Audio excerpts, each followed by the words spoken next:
大家问千万二，大家要和大家做伙来捌一日。2026年 WBC 世界野球经典赛拜四伫要正式起鼓，有真侪县市拢宣布有办直播活动。今仔日要甲大家小解这一日，咱同齐来看到，这就是县市的县读高湾县第7条。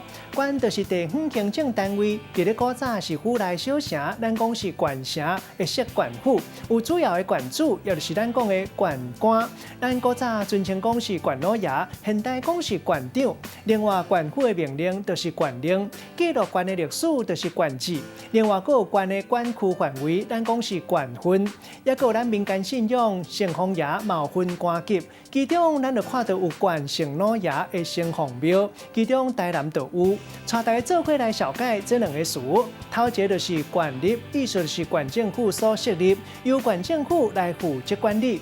第二个词，读做县长，这是一个县的上大行政首长。咱用一句话来举例，甲这两个词合做伙。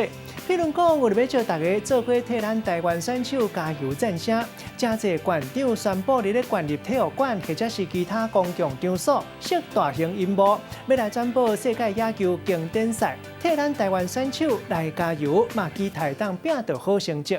今仔日小解这一日读做县，提供予观众朋友来参考。